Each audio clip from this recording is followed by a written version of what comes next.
สวัสดีครับวันนี้เราพบกันแล้วนะครับในคลิปวิดีโอของยังอยู่ในช่วงของวงจรขยาย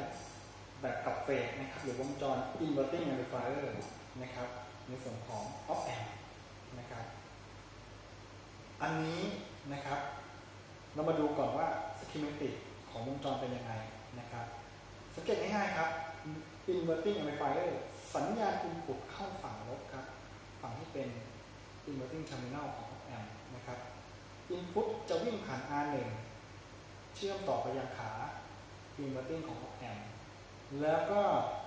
R2 ที่เป็น R feedback จาก output เนี่ยกลับมาที่ขา inverting ก็ยังต่อเหมือนเดิมส่วนขาบวกต่อลงมานะครับก็เทียบกันดูครับระหว่างทฤษฎี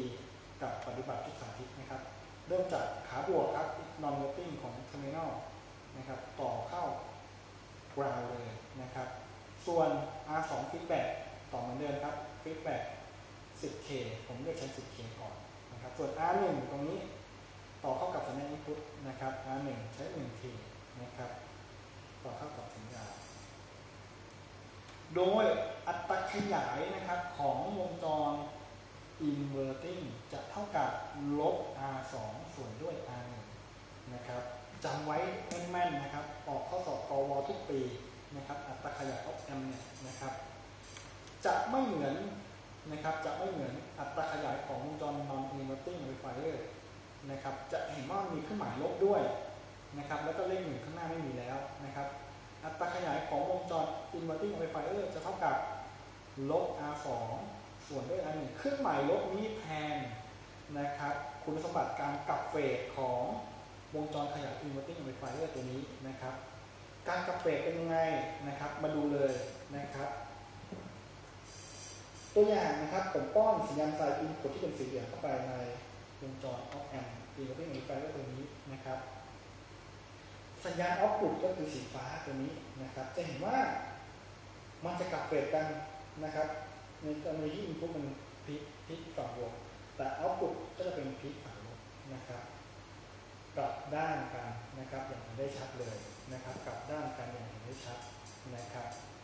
โดยอัตราขยายก็ค่าของอัตราขยายก็คือ R2 ส่วนด้วย R1 ค่าความต้านทาน R2 ส่วนด้วย R1 ก็คืออันนี้คำนวณง่ายเลยครับ 10K หารด้วย 1K แล้วเท่ากับ10 เท่านะครับ10 เท่าก็คือนี่ครับนี่เลยนี่ครับป้อน input 1 โวลต์มีพีคนะครับ output ก็ต้องได้10 โวลต์มีพีค1 2นะครับช่องละ5 โวลต์ต่อบิตก็คือ10 พอดีเดะนะครับ10 พอดีเดะนะครับส่วนมากนะครับในการออกแบบนะครับ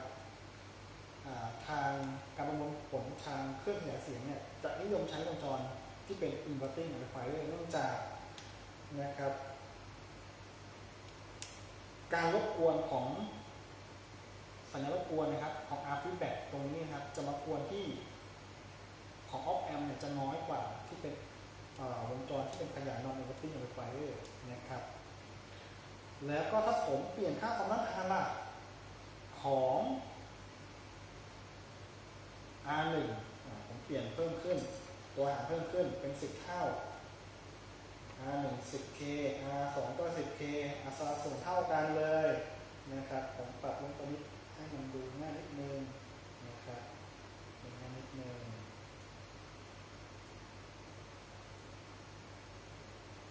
นี่เลยครับอัตราขยายตัวนี้เท่ากับลบ1นะครับ R2 เท่ากับ 10K R1 เท่ากับ 10K เท่ากับลบ1นะครับแทนค่าไปเท่ากับลบ1จากความสัมพันธ์ตรงนี้นะครับจะเห็นว่า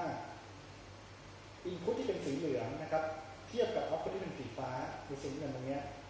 จะกลับเฟสกันพอดีเลยนะครับจะกลับเฟสกันพอดีเลยนะครับจะกลับกันพอดีเลยนะครับนี่ที่ 0.5 มิลลิโวลต์เปอร์บิตนะครับโวลต์เปอร์บิตทุกช่องเลยนะครับของตัวเท่ากันนะครับแสดงว่าอัตราขยายนี้เท่ากับลบ1นะครับ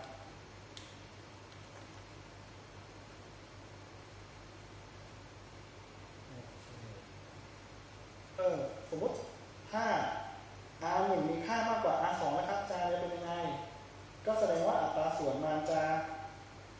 เป็นไงครับน้อยลงสิครับก็คือ R2 เท่ากับ 10K R1 เท่ากับ100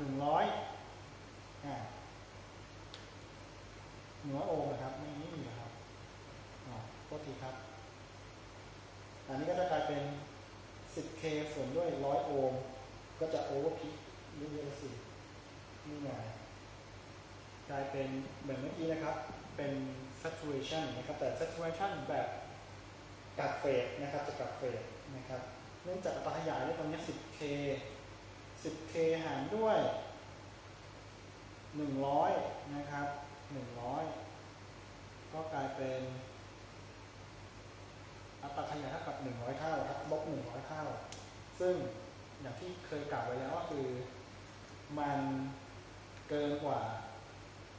range ของ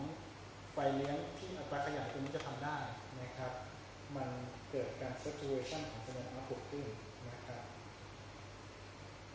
ขออนุญาตกลับไปที่ก็เดิมดีกว่านะครับ 1K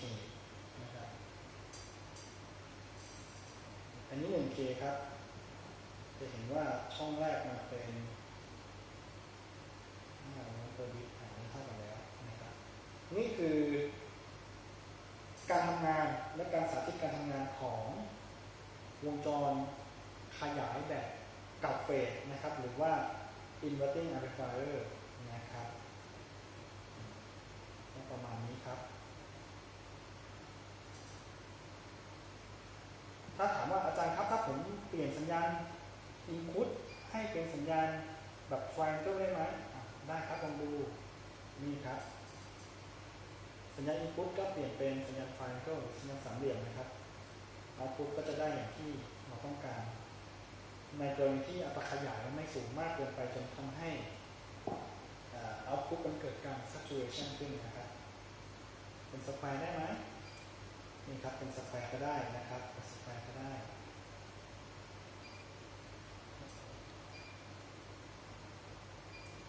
อันนี้แหลมนะครับอันนี้แหลมมันกับเฟสนะครับดูดีๆนะมันกับเฟสนะครับเขาด้วยนะครับเขาก็ทำได้นะครับโอเคที่สัญญาณสามเหลี่ยมดีกว่านะครับดูสะดวกดูง่ายดีนะครับดูสบายตานะครับสัญญาณวงจรขยายนะครับถือเป็นวงจรที่มีความสำคัญอันดับแรกๆของในการประมวลผลสัญญาณขนาดเล็กเลยนะครับใช้ทุกวงจรเลยครับไม่ว่าจะเป็นวงจรรับโทรทัศน์วงจรวิทยุวงจรขยายวงจรรับคลื่นสัญญาณในสมาร์ทโฟนนะครับมีทุกอุปกรณ์อิเล็กทรอนิกส์เลยนะครับครับสุดท้ายผมก็ขอจบการสาธิตและคลิปวิดีโอของในคลิปวิดีโอของ Op Amp เพียงเท่านี้ขอบคุณมากครับ